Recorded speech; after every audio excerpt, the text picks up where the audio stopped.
Elle fait des millions de vues sur les réseaux sociaux, rassemble littéralement les foules à chaque événement.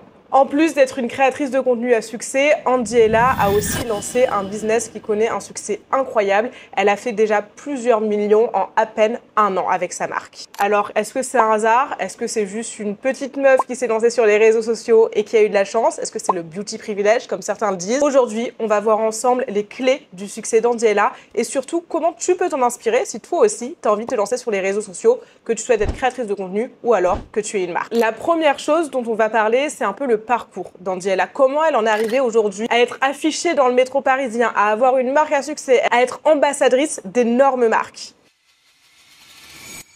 Eh bien, la première chose à comprendre, c'est que ça s'est pas fait du jour au lendemain. Aujourd'hui, la plupart des gens qui se lancent sur les réseaux sociaux, ils vont se dire, bon, bah, trop bien, je vais me lancer. Et puis, au bout d'un mois, j'ai pas 10 000 abonnés. Au bout d'un mois, je suis pas devenue millionnaire. C'est trop nul, c'est bon, j'arrête, ça m'a saoulée. Il faut savoir que pour en arriver à ce stade, même si c'est un petit peu logique, ça demande du temps. Tu vas pas y arriver du jour au lendemain. Même si on a l'impression, d'un point de vue extérieur, en regardant Andiela, on se dit, entre guillemets, elle est sortie de nulle part et d'un coup, elle a explosé. Sauf que ça fait des années et des années qu'elle poste ultra régulièrement sur les réseaux sociaux. La régularité, évidemment, ça fait pas tout, mais c'est primordial si tu veux réussir à développer une communauté. La communauté que tu vas développer sur les réseaux, c'est le lien humain. Et c'est comme dans la vraie vie. Tu vas pas devenir meilleur ami, tu vas pas créer un groupe d'amis en 2 jours. Ça prend du temps, il faut qu'il y ait un lien de confiance qui se crée, il faut que tu partages un petit peu de ta vie, que les gens osent se livrer à toi. Et c'est comme ça que tu vas réussir à créer une communauté engagée. Oui, aujourd'hui, elle a un succès incroyable sur les réseaux ou avec sa marque, mais ça s'est pas fait du jour au lendemain et ça, c'est vraiment important de le comprendre. Aujourd'hui, on est vraiment la génération où on veut tout maintenant, tout de suite, sans aucun effort. Et je sais que la plupart des gens qui se lancent, même s'ils ont un potentiel énorme, ils ne vont pas y arriver. Pourquoi? Parce qu'ils auront abandonné beaucoup trop tôt et c'est tellement dommage. Andiela, quand on regarde son contenu, elle partage un contenu très lifestyle qui a pas mal évolué au fil des années, ce qui est normal. Elle a changé, les tendances ont changé et ça, c'est quelque chose aussi très important. Il faut comprendre que c'est pas parce que tu fais un truc qui marche aujourd'hui que ça va marcher dans 6 mois. Sur les réseaux sociaux, même, j'ai envie de dire probablement pas. On est une société qui évolue trop vite et sur les réseaux sociaux c'est encore plus amplifié. Il y a une trend, 2 jours après il y a une autre trend, puis une autre trend. Ce qui marche aujourd'hui ne marchera pas demain, ne marchait pas hier et c'est complètement normal, donc c'est hyper important de continuellement se réinventer et Andiela, elle a su le faire. Outre le fait de se réinventer, il faut quand même se démarquer, sortir du lot sur les réseaux sociaux. Alors, je t'apprends rien, des créatrices de contenu, il y en a des 1000 et des 100. Pourquoi Andiela? Pourquoi certaines personnes réussissent plus que d'autres? C'est principalement grâce à ce qu'on appelle un format série. C'est tout simplement un type de contenu que tu vas faire en boucle ou de manière répétée dans ton compte. Par exemple, Andiela, elle avait ses formats 24 heures. J'espère que vous allez bien. Aujourd'hui, on se retrouve dans une nouvelle vidéo. Je ne peux pas en faire, même quand je ne veux pas en faire, vous m'en demandez du matin au soir. Vous voulez que des 24 heures sur cette chaîne, c'est pas possible. C'est un format qui, certes, même s'il existe ailleurs, évidemment, et c'est la preuve, ce qui est bien quand même, que t'as pas à réinventer les choses. Si ça marche, juste refais-le. Elle n'a pas inventé ce format, elle a juste repris ce format, elle l'a adapté à elle, à sa personnalité, les 24 heures dans peu importe. Et c'est ce qui lui permet de sortir du lot. Parce qu'en fait, si tu le vois une fois, et la deuxième fois, tu vas avoir plus de chances de t'arrêter dessus. Et puis la troisième fois, tu vas dire, bon, ok, c'est bon, je l'aime bien, cette meuf, je m'abonne. Et ça va rentrer en fait comme ça un petit peu dans notre inconscient. Faut comprendre aujourd'hui que les réseaux sociaux, c'est pas du hasard, même si on va se dire, ok, la meuf, elle a pris sa caméra, elle montre ce qu'elle mange. Elle fait 24 heures dans la vie de Léna Situation.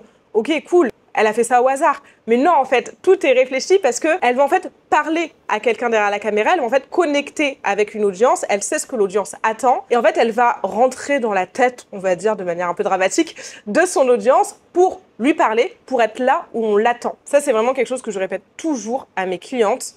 Le format série, c'est un indispensable si vous voulez développer une communauté. Là, je parle pas de juste faire des vues, je parle pas de faire des ventes, je parle de créer un lien. Que la personne derrière son écran, elle s'attache à vous et qu'elle vous reconnaisse. Alors, il y a un point assez commun à la plupart des créateurs de contenu, mais Andiela, pas forcément, je trouve. Et c'est ça qui est intéressant, c'est aussi la preuve que t'es pas obligé de cocher toutes les cases. Ce point, c'est vraiment une identité, une personnalité ultra forte. Souvent, sur les réseaux sociaux, c'est des grosses personnalités, des gros caractères qui vont se démarquer. Je pense, par exemple, dans le même registre, à Maya Adorable. Coucou tout le monde! Qui a un peu une personnalité qui sort du lot. Fou du village, là. T'as un problème avec ton ex, avec toi-même et avec ta pote. Ça fait beaucoup, là. Il faut que tu te détendes, déjà, tu cries pas. Parce qu'elle m'a écrit en majuscule, tu cries pas, déjà, tu te détends. Mais c'est quoi cette histoire de fou, frère? On dirait un film. Allez, vas-y. On va dire un peu différente. Andiela, pas forcément, mais du coup, c'est aussi ce qui fait son charme et ce qui lui permet de connecter avec son audience qui lui ressemble. Elle est plus posée, assez chill, assez calme. Art Beauty, en fait, c'est Nice Work qui a envoyé plein Il n'y a pas de drama. Enfin, je crois qu'elle avait eu un drama suite à sa vidéo avec Gaël Garcia Diaz, mais ça n'a pas duré très longtemps, c'était pas non plus très dramatique, c'est pas la meuf qui se retrouve dans toutes les histoires et dans toutes les sauces. Elle est calme, elle est posée, elle a sa petite vie, sa petite routine, et du coup, forcément, elle va attirer des personnes qui lui ressemblent. Pour réussir sur les réseaux sociaux, t'es pas obligé de réinventer les choses, t'es pas obligé d'avoir une personnalité qui sort du commun, tu peux juste être toi-même, mais attention, le point clé, ce qu'elle a très bien réussi à faire Andiella, c'est à parler à quelqu'un derrière l'écran. C'est ce que j'appelle, moi, l'authenticité stratégique. Je m'explique. À chaque fois, les gens, ils disent oui, sur les réseaux, pour réussir, il faut être soi-même. Oui, évidemment, merci. À savoir, tu peux jouer un rôle. Si ça te fait kiffer, tu peux complètement jouer un rôle sur les réseaux sociaux. Il n'y a aucun mal à ça. Mais en fait, être toi-même, ok, merci. Et alors, je m'en fous que tu sois toi-même, je te connais pas, donc ça tombe, tu es en train de me mentir. Être soi-même sur les réseaux sociaux, ça suffit pas. Ce qui marche aujourd'hui sur les réseaux sociaux pour développer une communauté, faire des vues, avoir des abonnés, c'est d'avoir vraiment cette image travaillée, un contenu travaillé qui va parler à une cible. Tu peux être toi-même ou pas. En soi, on s'en fiche un petit peu. L'important, c'est que tu puisses parler à la cible au travers de l'écran. C'est que tu puisses partager aussi des moments clés de ta vie. Et je te rassure, t'es pas obligé de raconter toute ta vie, t'es pas obligé de raconter ta vie intime et ta vie personnelle pour réussir sur les réseaux sociaux. D'ailleurs, un point très intéressant que personnellement, moi j'apprécie beaucoup à propos de Andiella, c'est que, alors, un peu plus maintenant, on voit son copain, parce que forcément ils ont le business ensemble, on la voit un peu plus dans la vraie vie, interagir avec des personnes. Mais de base, Andiella, on connaît pas forcément sa vie intime, on sait pas c'est qui ses parents, on sait pas c'est qui ses potes, on sait pas forcément ce qu'elle fait en dehors de YouTube. Donc quand je dis partager sa vie et connecter avec l'audience, je veux pas dire raconter sa vie intime, raconter ses dramas personnels. Il faut comprendre que ça, c'est toi qui vas mettre le curseur. Encore une fois, c'est ce que je dis toujours à mes clientes. Ne vous sentez pas obligé de raconter votre rupture amoureuse si ça n'a rien à voir avec votre contenu sur les réseaux sociaux. Par exemple, il n'y a pas d'intérêt. Vous pouvez le faire. Pourquoi pas s'il y a un intérêt, s'il y a une leçon derrière, si vous avez envie surtout. Andiella nous montre bien que tu peux réussir sur les réseaux sans trop donner d'informations sur qui tu es, sur ce que tu fais. Elle nous partage des éléments de sa vie. Elle nous partage aujourd'hui son business, mais sinon c'était vachement un contenu centré autour de la nourriture, des voyages, de ses petites routines du quotidien, sans forcément aller au-delà et sans forcément rentrer trop dans l'intimité. Dans une génération, une société où sur les réseaux sociaux, on en voit peut-être un petit peu trop de la vie intime des gens, bien de se dire qu'on n'a pas besoin de tout dévoiler pour faire des vues. Donc Andiella, au fil des années, elle a développé une image, en fait. Sur les réseaux sociaux et dans la vraie vie d'ailleurs, dis-toi que les gens, ils auront toujours une impression de toi. Ils vont toujours se faire une idée de toi en te voyant. Autant l'influencer grâce à des éléments marketing et grâce à ton image, ne serait-ce que les couleurs que tu utilises, la police, la façon de faire ton montage, ta manière de t'exprimer. Sur YouTube, tes miniatures, par exemple. L'objectif sur les réseaux, c'est d'influencer. Le terme influencer, il n'est pas du tout négatif. Quand je dis influence et manipulation, souvent sur les réseaux sociaux, on me dit oui, mais c'est pas cool, machin. C'est pas du tout un mot négatif, au contraire, c'est dans le sens positif du terme. Et puis les créateurs de contenu, leur métier, c'est littéralement de nous influencer. Donc bon, évidemment, encore heureux qu'elles nous influencent de la bonne manière. Il faut que tu influences la perception que les gens ont de toi pour envoyer l'image que tu souhaites. Encore une fois, parce que tu le fasses ou pas, ils se feront une idée de toi. Alors évidemment, tu vas pas pouvoir convaincre tout le monde. Il y a des gens qui vont pas comprendre, il y a des gens qui vont pas s'identifier et on s'en fiche. Andiella, il y a des gens qui l'aiment pas. C'est pas grave, ça l'empêche pas de faire des millions avec sa marque de matcha, ça l'empêche pas de faire des centaines de milliers de vues à chaque vidéo. L'objectif, c'est pas de plaire à tout le monde. C'est que la personne à qui tu veux plaire, elle puisse te reconnaître, elle puisse te trouver et elle puisse s'identifier à toi et te regarder. Il y a un peu plus d'un an, elle a annoncé officiellement le lancement de sa marque. Ça a été un énorme succès dès le lancement. Elle a annoncé le lancement par une vidéo YouTube, forcément c'est sa plateforme principale. Presque un an que je vous cache une grande partie de ma vie. J'ai créé ma marque Milia Matcha. J'ai investi 250 000 €. J'ai des bureaux, j'ai des employés. Il faut que je vous raconte. Ainsi que ses autres plateformes évidemment. Ça a été un raz de marée. Je me souviens, elle avait posté un TikTok je crois. On entend les notifications Shopify en mode sting, sting, sting, sting. Oh mon dieu, le nombre de notifs. Là, il y a 4000 personnes sur le jeu. Elle a fait presque 1 million d'euros de chiffre d'affaires en quelques mois dès le lancement de sa marque. Que c'est vrai si je dis que tu as fait plus d'1 million de chiffre d'affaires sur la première année? 3 millions. Oh my god, it's giving amazing! Qui est forcément incroyable et remarquable, disons. Que vous l'aimez ou pas, vous ne pouvez pas nier le succès de sa marque. La marque, pourquoi elle a autant bien marché? Parce que en soi, les influenceurs qui lancent des marques, Il y en a, en veux-tu, en voilà, et c'est pas toujours un vrai succès. Alors, le succès de sa marque, il est lié à plusieurs choses. Déjà, évidemment, la communauté qu'elle avait construite auparavant, mais encore une fois, ça veut pas tout dire, parce que si elle nous avait sorti, je sais pas, qu'est-ce qu'elle aurait pu sortir? Genre un tote bag noir avec écrit Angela, idée de merde, mais pourquoi pas? Bah, ça aurait pas forcément eu le même succès. Là, ça a eu du succès parce que ça parlait à sa communauté, parce que pendant des années, elle a développé une communauté qui potentiellement est consommatrice de matcha. Donc c'est-à-dire qu'elle a regroupé des centaines de milliers de personnes, et parmi ces centaines de milliers de personnes, toutes, de près ou de loin, peuvent être attirées par le produit qu'elle va proposer. Souvent, il y a des gens qui viennent me voir parce que, si jamais tu ne me connais pas, bonjour, moi c'est Inès. Mon métier, c'est d'accompagner les entrepreneuses du service ou qui vendent des produits à se développer sur les réseaux sociaux pour faire des ventes. Souvent, on me dit, OK, Inès, moi j'aimerais bien lancer un produit, mais dans 6 mois.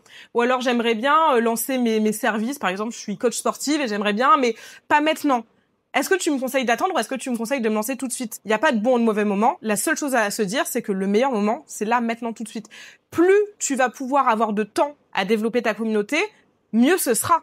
Parce que si tu lances dans 6 mois et que tu passes 6 mois à développer une communauté, le jour où tu lances, tu fais des ventes. D'ailleurs, j'ai une cliente qui, pendant quelques mois, avait développé sa communauté. Elle avait pas encore son produit. Elle a fait son lancement. En une semaine, elle a fait 2000 €. Si tu as une marque aujourd'hui et que tu veux te développer sur les réseaux sociaux, en ligne, la communauté, c'est la base de tout. La communauté d'Angela était enclin à venir acheter son produit, mais aussi, et ça, il faut le comprendre, c'est hyper important, elle a aussi vraiment travaillé la stratégie de contenu sur sa marque. C'est pas uniquement relié autour de Angela. Alors, aujourd'hui, ça l'est encore vachement et ce sera encore vachement dans les années à venir, c'est sûr et certain, parce que ça reste un gros nom, j'ai envie de dire, ça reste une créatrice de contenu qui est ultra suivie, donc forcément elle va être reliée à sa marque. Et aujourd'hui, la marque fait partie de son contenu, donc forcément c'est lié, mais littéralement d'ici 10-15 ans, sa marque, je pense qu'elle peut la valoriser, elle peut la revendre, mais facilement, parce qu'elle développe aussi la marque à côté de son image, avec un vrai contenu qui donne envie, un contenu autour du lifestyle du matcha.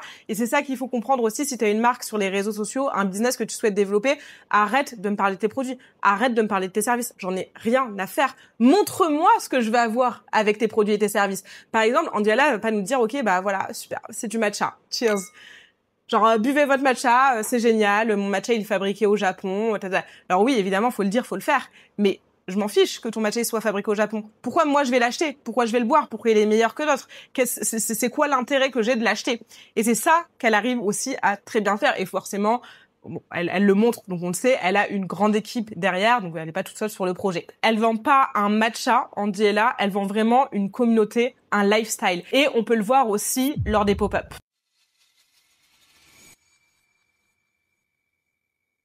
Angela, elle a beaucoup fait parler grâce à ses pop-up. Beaucoup ont dit que c'était abusé, c'était ridicule, il y avait grave la queue dedans et tout machin. Encore une fois, que vous l'aimiez ou pas, c'est la preuve que la meuf, elle a tout compris, parce que développer une marque ou développer une communauté en ligne, c'est une chose. C'est pas simple, mais tout le monde peut plus ou moins le faire. Ramener les gens du virtuel au réel, c'est une galère sans nom. La meuf, elle a réussi à faire des pop-up avec des milliers de personnes, avec des files d'attente. Alors oui, c'est un peu relou de faire une file d'attente, mais ça montre au moins le succès de sa marque et ça montre que la communauté, elle est ultra engagée. Perso, j'avais eu l'occasion d'aller au pop-up de Séoul, puisque j'étais là par hasard la même semaine. J'ai été le voir par curiosité marketing et aussi parce que je la suis et j'aime bien son contenu, donc je m'étais dit go tester. Petite anecdote d'ailleurs, j'étais persuadée que j'allais pas aimer le matcha parce que j'adore le vrai matcha. Et j'avais beaucoup vu sur les réseaux sociaux des gens qui disaient ouais c'est nul parce que c'est un peu du matcha pour enfants. Enfin c'est du matcha pour les gens qui aiment pas le matcha, c'est du matcha aromatisé.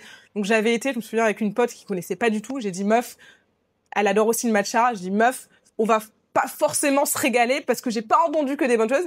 Je me suis régalée. C'était excellent. J'avais goûté le matcha chocolat blanc. Oh mon Dieu. Un régal, je vous jure. Donc la meuf a quand même réussi à créer un pop-up, 2 pop-up parce que Corée et Japon au bout du monde et à ramener une communauté et aussi d'autres personnes extérieures qui ne la connaissaient pas. Elle arrive à ramener les gens, encore une fois, du virtuel au réel. Et ça montre aussi que les gens se connectent à elle, qu'elle a créé un lien de confiance qui est vraiment, vraiment pas facile à faire. Parce que faire des vues sur les réseaux sociaux, tout le monde peut le faire. Tu fais un drama, tu fais un bad buzz, tu fais des vues. Avoir des abonnés, c'est un peu plus compliqué. Mais passer d'abonnés à communauté, ça, c'est l'exercice le plus difficile sur les réseaux sociaux. Et si Andiella, elle a autant de succès aujourd'hui, que ce soit dans sa carrière de créatrice de contenu ou avec sa marque, c'est justement parce qu'elle a réussi cette transition qui est pas vraiment facile. En conclusion, il faut que tu comprennes que réussir sur les réseaux sociaux, c'est pas du hasard. Même si on dirait d'un point de vue extérieur, et c'est pour ça que c'est une bonne stratégie bien travaillée. L'objectif, c'est pas que tu aies l'impression qu'elle réfléchisse des heures et des heures à ses concepts. L'objectif, c'est pas que tu te dises, la meuf, elle a bossé pendant des mois et des mois sur son matcha. L'objectif, c'est que tu te dises, putain, ça peut être ma pote, en fait, qui prend sa caméra et qui me partage un moment de son quotidien. Et c'est pour ça qu'on va autant s'attacher à elle. C'est pour ça qu'on va autant lui faire confiance. Et quand on a un business derrière, c'est pour ça qu'on va venir acheter derrière. D'ailleurs, si jamais tu as un business que tu souhaites développer sur les réseaux sociaux et que tu souhaites faire des ventes grâce à ton contenu, c'est exactement ce que je t'enseigne à faire dans Impact, une académie que j'ai créée pour les entrepreneuses comme toi. L'objectif est très simple. Tu vas poster du contenu sur les réseaux sociaux, souvent Instagram et TikTok, et tu vas réussir à créer ce lien de confiance. Alors, je l'espère pour toi, mais c'est pas ma promesse, pas forcément à l'échelle d'Andiella, mais tu vas réussir à créer un lien de confiance, une communauté qui te croit, qui a envie de venir acheter chez toi. Tu vas apprendre à transmettre des émotions et tu vas pouvoir vendre juste en postant sur les réseaux sociaux. Si jamais ça t'intéresse et que tu as envie de développer ta marque dans les mois à venir grâce à ton contenu, je te mettrai le lien juste en dessous. J'espère que cette vidéo t'a plu. N'hésite pas à me dire si tu veux qu'on aborde une autre créatrice de contenu, une autre entrepreneuse et qu'on analyse ensemble pourquoi elle a eu autant de succès. Pense bien à t'abonner et on se retrouve la semaine prochaine pour une nouvelle vidéo.